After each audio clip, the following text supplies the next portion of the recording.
Hey everyone, NinjaGuyVR here and welcome to my review of Thrasher on MetaQuest, a very exciting game that came out just recently from the same artist and composer who brought us the amazing rhythm game Thumper. Looking at the trailer, it can be hard to understand exactly what Thrasher is since the gameplay doesn't look anything similar to their previous title.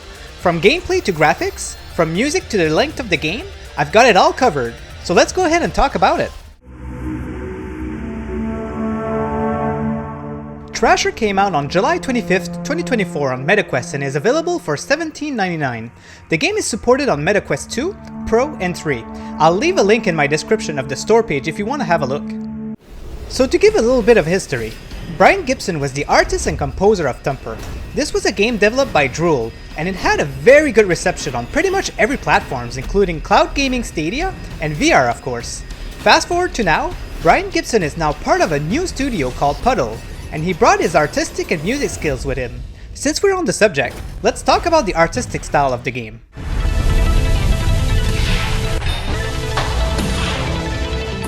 The graphics are kind of hard to explain, but the way I see it is it kind of gives me a vibe of when 3D graphics were implemented back in the 70s and 80s.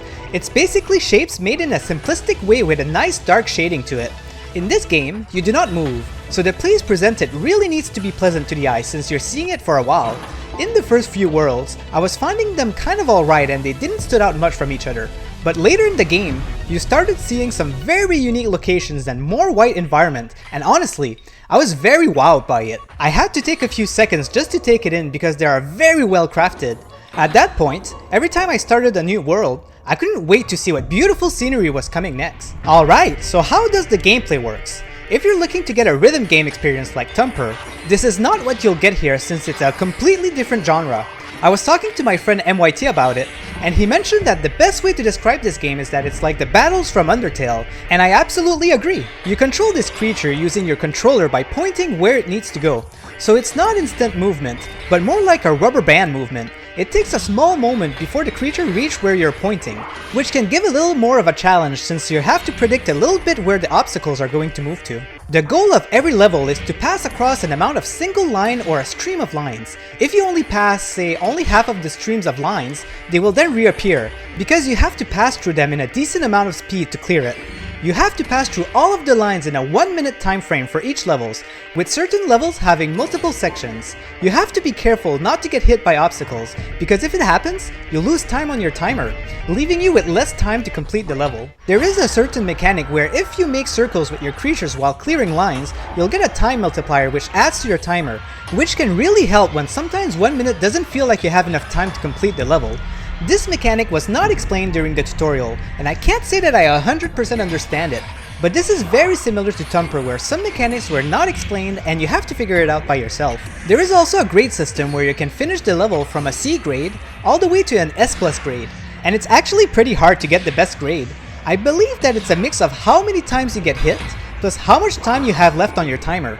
Sometimes I would finish the stage with more than the initial 1 minute that you have, but I'd still get a B grade. This is why I think that it also matters when you get hit. Every world has 3 sections of 10 levels, with the last level being a boss fight with 3 stages. The boss fights are pretty much the same thing, but with an all-out situation from the mechanics that you've learned in that section. The visual of the boss is pretty cool, and there's a lot more variety than in Thumper, where you would see the same bosses over and over. After you defeat the boss, you are then presented to a public high score section showing how good or how bad you did compared to other players. Whoever finishes the fastest with the most time left will be the first on the leaderboard. You will also be part of the global leaderboard with all of your scores additioned together after finishing the game, which brings some nice replayability of the game if you want to play some more. When I first started the game, it was pretty easy. I was wondering if I was actually going to finish the game without dying, but after World 5, the difficulty started ramping up to a difficulty that I enjoyed a lot more. This reminded me of the exact same thing that happened with Thumper. The way that the difficulty ramps up is very similar. To keep the game fresh, you are introduced to a new mechanic on every world. The mechanic is a power-up that you need to drive your creature on to activate it. You get things such as invincibility for a second, bullets that are shot right away, and a ball that is projected to whichever way you hit it. Getting a hang on some of these mechanics can actually be kind of difficult. Some are fun, but I have to admit that not all of them are winners. I wasn't too crazy about the ball that you had to hit. It can be very difficult to aim correctly when it's moving around so much. And I feel like the developers sometimes didn't took into consideration your peripheral, because there are parts where you need to hit a target that is very far from each other, and there's just no way to focus on the ball while knowing exactly where the far off target is. Another thing that I've noticed is that some levels just have too much traffic. It's almost impossible to go through the level without getting hit due to too much things happening on the screen. During these parts, I just had to YOLO and hope for the best. Although the game is forgiving enough and getting hit a few times didn't usually end up in a game over, and these levels were rare, but I still wanted to mention it.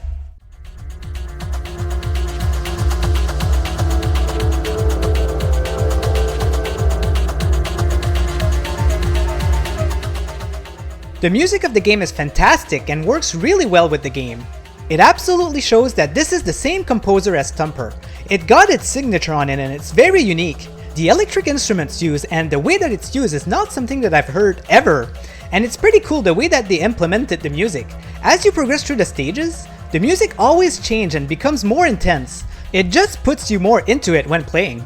I'd like to wrap up with just a few more little things before ending this. The game also supports hand tracking, so if you don't feel like picking up your controllers, you can absolutely use this feature. The controllers didn't bother me and worked very well, so I decided to play this way. Now just a couple of things I'd like to compare with Thumper.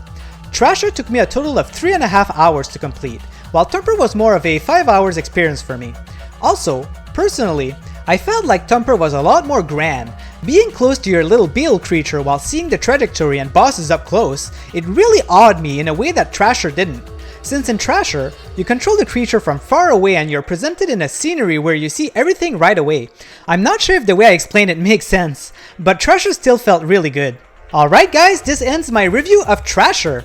The game really felt like an old school arcade game from the early 80s and they did a great job at getting that feeling of uniqueness and weirdness. I have to say that I enjoyed my time with the game and would recommend it if what I present to you today seems like a fun time. Thanks for watching and don't forget to hit that like button if you enjoyed this, subscribe for more reviews and VR content, and leave a comment and tell me what is your first impression on Thrasher. See you next time!